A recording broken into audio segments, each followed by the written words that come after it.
बच्चों, मैं पूनम राठौड़ राजस्थान सरकार और वेदांता के CSR इनिशिएटिव ई कक्षा में आपका स्वागत करती हूं, जिसके टेक्निकल पार्टनर है मिशन ज्ञान। तो बच्चों, चैप्टर फर्स्ट हम पढ़ चुके थे, the best Christmas present in the world. ठीक है, आज बच्चों हम उसी के क्वेश्चन एंड आंसर्स करने वाले हैं, तो कॉपी पेन निकालिए और लिखना शुरू कीजिए। चलिए शुरू करते हैं।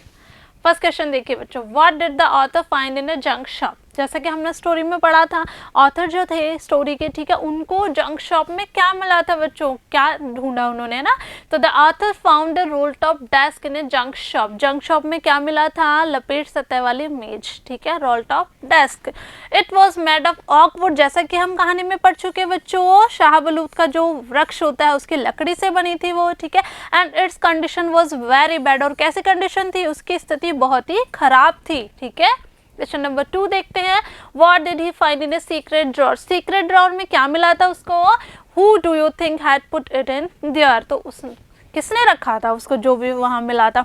He found a small black tin box in a secret drawer. जैसे कि हम स्टोरी में पढ़ चुके हैं बच्चों, क्या मिला था राइटर को मिला था एक छोटा सा काले कलर का टिन का बॉक्स, ठीक है। It had a letter in it, उसमें क्या निकला था, एक पत्र निकला था, ठीक है। Mrs Connie McPherson had put the letter in it, और वो पत्र जो था, वो लेटर उसमें किसने रखा था, कॉनी मैकफर्सन ने रखा था। चलते हैं आगे थर्ड क्वेश्चन की तरफ। Who had written the letter, letter किसने लिखा था, टू हुम किसको लिखा था, एंड व्हेन और कब लिखा था। आंसर देखते हैं। Mr Jim McPherson wrote this letter, किसने लिखा था, जिम मैकफर्सन ने लिखा था लेटर, ठीक है। He wrote it to his wife Mrs Connie McPherson, किसके नाम था, किसको लिखा था पत्र, कॉनी मैकफर्सन के नाम उनके हस्बैंड जिम मैकफर्सन ने लिखा था। It was written on December 26, 1914, कब लिखा था, 26 दिसंबर 1914 को लिखा गया था। चलते हैं आगे fourth question, why was the letter written, पत्र क्यों लिखा गया था। What was the wonderful thing that had happened, और कौन सी अद्भुत जो घटना थी, कौन सी अद्भुत चीज घटी थी। चलते हैं आंसर की तरफ। The letter was written because something wonderful had happen, पत्र लिखा गया था क्योंकि बहुत ही अद्भुत कोई चीज घटित हुई थी। क्या हुई थी, the wonderful thing was the Christmas party. क्या क्या थी बच्चों अद्भुत चीजें, क्रिसमस पार्टी थी, ठीक है। फुटबॉल मैच था, ओके। एक्सचेंज ऑफ कैरोल्स, जो सॉन्ग गाए थे उसका आदान प्रदान किया गया। The fighting English and German soldier, जो इंग्लिश सोल्जर्स थे और जो जर्मन सोल्जर्स थे उनके बीच में इन सब का आदान प्रदान हुआ था नो मैंस लैंड पर। चलते हैं आगे fifth number, what jobs did Hans Wolf and Jim McPherson have when they were not soldier. जब वो दोनों यानी हैंस वुल्फ और जिम मैकफर्सन जब आर्मी में नहीं थे, उससे पहले वो क्या जॉब किया करते थे, ठीक है, कहाँ से बिलोंग करते थे। चलते हैं, when they were not soldiers, जो वो सोल्जर्स नहीं थे यानी सैनिक नहीं थे, Hans Wolf used to play cello in an orchestra and Jim McPherson did the job of a school teacher. अब बच्चों हैंस वुल्फ तो क्या बजाया करते थे, एक वाद्य यंत्र बजाया करते थे, चेलो, ठीक है, कहाँ पर, ऑर्केस्ट्रा में, ठीक है। और जिम मैकफर्सन क्या थे, स्कूल टीचर थे। चलते हैं आगे। Had Hans Wolf ever been to Dorset, क्या हैंस वुल्फ कभी डॉर्सेट गए थे। Why did he say he knew it, वो उन्होंने ऐसे क्यों कहा कि वो इसके बारे में जानते थे।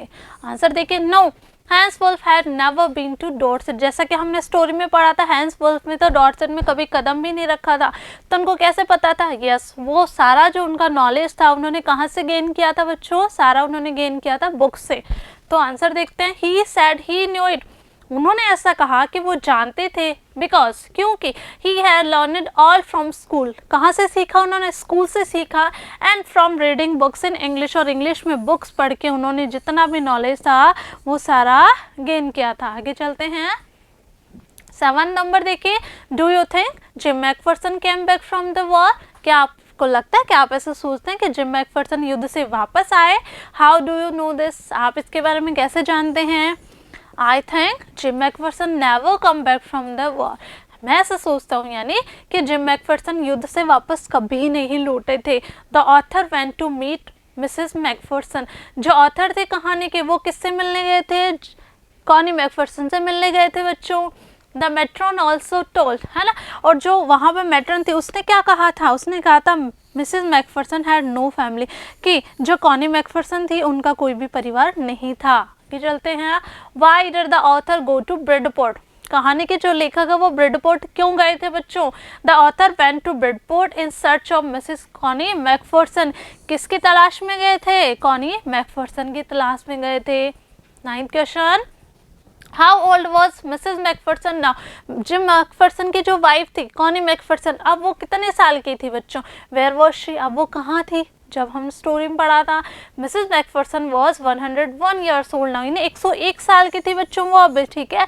And she was in Burlington nursing home, Burlington House nursing home में थी वो, okay. Question number 10th, who did Connie Macpherson think her visitor was? जब ऑथर है ना, कहानी के लेखक जब किससे मिलने गए थे बच्चों? कॉनी से मिलने गए थे, तो कॉनी ने क्या सोचा कि विजिटर कौन था? ठीक है, देखते हैं। Connie McPherson thought, Connie McPherson ने सोचा, her visitor was her husband Jim McPherson, उसको लगा उसके हस्बैंड जो हैं, ठीक है, जिम मैकफर्सन, वो उससे मिलने आए थे। आगे चलते हैं। Question number 11th, which sentence in the text shows that the visitor did not try to hide his identity? कौन से सेंटेंस से बच्चों इस टेक्स्ट में हमें पता लगता है कि जो विजिटर है, विजिटर कौन? ऑथर, उसने अपनी पहचान नहीं छुपाई थी। I said I was a friend came to visit Mrs McPherson to bring her a Christmas present. मैंने कहा, लेखक बता रहे कि मैंने कहा था, कहाँ पे? बर्लिंगटन हाउस नर्सिंग होम में मैंने बताया कि मैं क्या हूँ? एक मित्र हूँ। किसका? कॉनी मैकफर्सन का। और उनके लिए क्या लाया हूँ? क्रिसमस प्रेजेंट लाया हूँ, ठीक है। दिस सेंटेंस शोज, यह वाक्य यह बताता, यह दर्शाता है that the visitor did not try to hide his identity, कि विजिटर जो है, ठीक है, कौन? यानी राइटर, उन्होंने अपनी पहचान नहीं छुपाई थी, यानी उन्होंने यही बताया था। आगे चलते हैं क्वेश्चन नंबर 12 की तरफ बच्चों।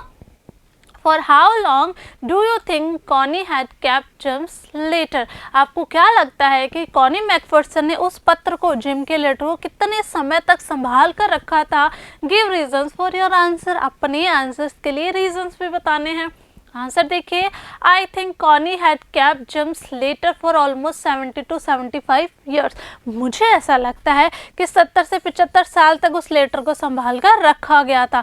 द फॉलोइंग रीजंस, ठीक है। अब इसके रीजंस देखिए बच्चों क्या क्या है।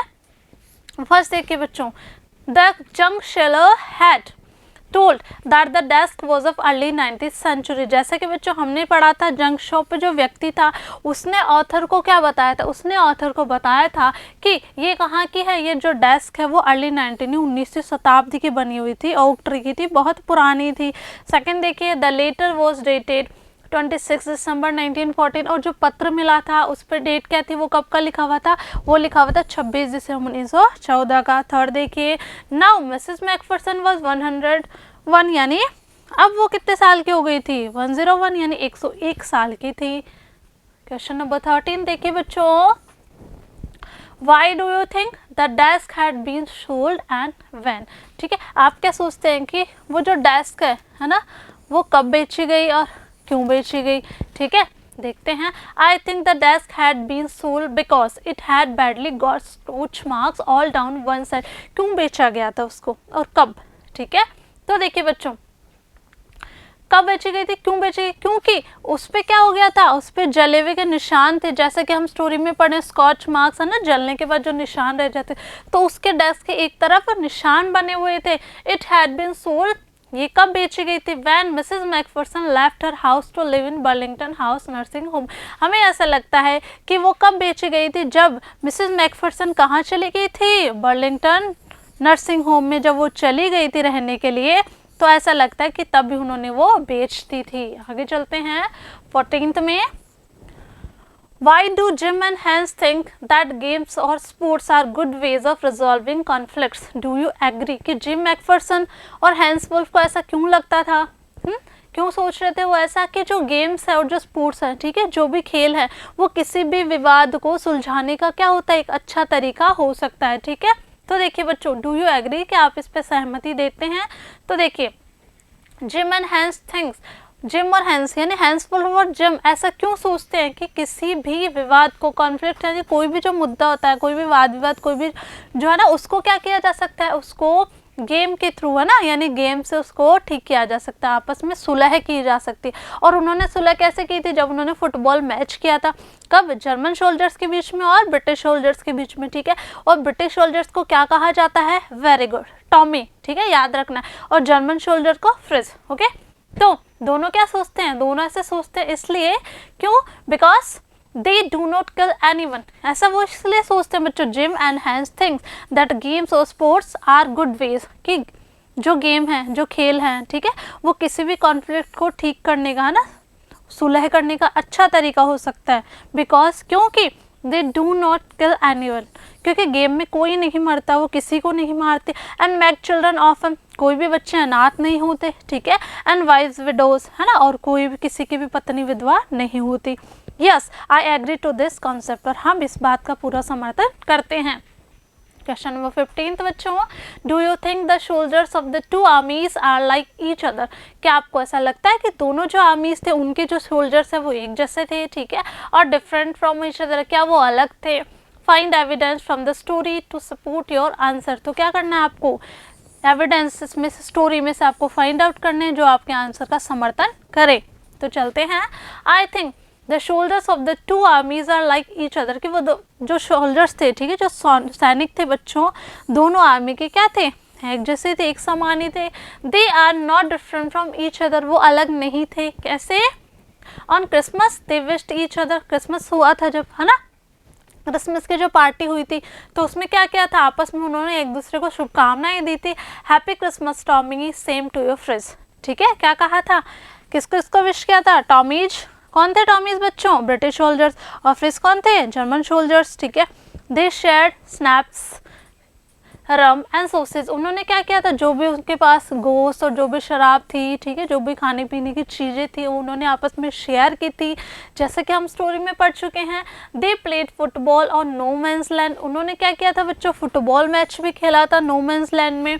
दे एक्सचेंज कैरोल्स, उन्होंने गाने भी एक्सचेंज किए थे। इवन जिम सेड, जिम ने क्या कहा था? बोथ आर्मीज लॉन्ग फॉर फिश, कि दोनों ही आर्मीज क्या चाहती हैं? शांति चाहती हैं। At the end of the war, मतलब इस युद्ध के बाद, they would like to go home back and see the family, इस युद्ध के बाद वो भी अपने घर लौट कर जाना चाहते हैं, वो भी अपने परिवार से मिलना चाहते हैं। These are the evidences from the story, कि यही सारे एविडेंस जो है वो हमें इस स्टोरी से मिलते हैं। आगे चलते हैं। क्वेश्चन नंबर 16 देखिए बच्चों। Mention the various ways in which the British and the German soldiers become friends and find things in common at Christmas। तो हमें वो सारी चीज़ें बतानी है जिसमें ब्रिटिश सोल्जर्स और जर्मन सोल्जर्स क्या बन गए थे? दोस्त बन चुके थे, ठीक है, और कौन सी चीज़ें कॉमन थी। देखिए बच्चों, the wishing of happy Christmas, the sharing of snaps, rum and sausage, उन्होंने क्या किया था? आपस में विश किया था, क्रिसमस विश किया था, ठीक है। जो भी खाने पीने की चीज़ें थी वो आपस में उन्होंने शेयर की थी, ठीक है। फुटबॉल मैच खेला था, okay. And the exchanging of carols are the various ways that make the British and the German soldiers friend. ये सारी चीज़ें जो थी हम पढ़ चुके हैं बच्चों, वो उन्होंने क्या किया था? आपस में उससे वो दोस्त बन गए थे। Mingling of breath, longing for peace and home, etc. are the things in common at Christmas। वो चाहते थे, वो शांति चाहते थे, वो सब युद्ध के बाद लौटकर अपने घर जाना चाहते थे, अपने परिवार से मिलना चाहते थे। ये सारी चीज़ें इस बात का प्रूफ है। आगे चलते हैं बच्चों। Question number 17। What is Connie's Christmas present? Connie का क्रिसमस प्रेजेंट क्या है? Why is it the best Christmas present in the world? इस संसार में सबसे अच्छा, है ना, बेस्ट क्रिसमस प्रेजेंट क्यों है ये? तो Connie's husband Jim is her Christmas present, ठीक है। कॉनी के जो हस्बैंड है जिम, वो उनका क्या है? Best Christmas present. It is the best Christmas present in the world because for a wife without husband the world is insipid, ठीक है। यानी एक पत्नी के लिए, ठीक है, उसके जो पति हैं, ठीक है, वो ही सबसे बेस्ट गिफ्ट हैं क्रिसमस के हिसाब से, ठीक है। तो क्या बताएं? It is the best Christmas present in the world because for a wife, यानी उनके लिए वो एक बेस्ट क्रिसमस प्रेजेंट था, ठीक है। आगे चलते हैं। 18 क्वेश्चन देखिए बच्चों। Do you think the title of this story is suitable for it? Can you think of any other title? क्या आप क्या सोचते हैं कि ये जो टाइटल इस स्टोरी के लिए सूटेबल है या फिर आप दूसरा सजेस्ट करना चाहते हैं? देखिए, I think the title of this story is suitable for it, ठीक है, ये जो टाइटल है वो इस कहानी के लिए बिल्कुल परफेक्ट है। The story opens, develops and concludes around the title की जो कहानी है वो आगे बढ़ती है, ठीक है, इसी के तरफ, ठीक है, टाइटल के हिसाब से। Husband a human is the best Christmas gift for Connie. Connie के लिए क्या बताया गया है, सबसे अच्छा गिफ्ट उनके हस्बैंड बताए हुए हैं। There can be no other the suitable for this story, कि इस स्टोरी के लिए इससे बेटर कोई भी टाइटल नहीं हो सकता है, ठीक है। तो आई होप बच्चों आपको अच्छे से स्टोरी और क्वेश्चन आंसर सारे समझ में आ गए होंगे, तो आपको ये कंप्लीट कर लेने हैं। ओके, तो मिलते हैं बच्चों नेक्स्ट वीडियो में, तब तक के लिए पढ़ते रहिए, आगे बढ़ते रहिए। Thank you.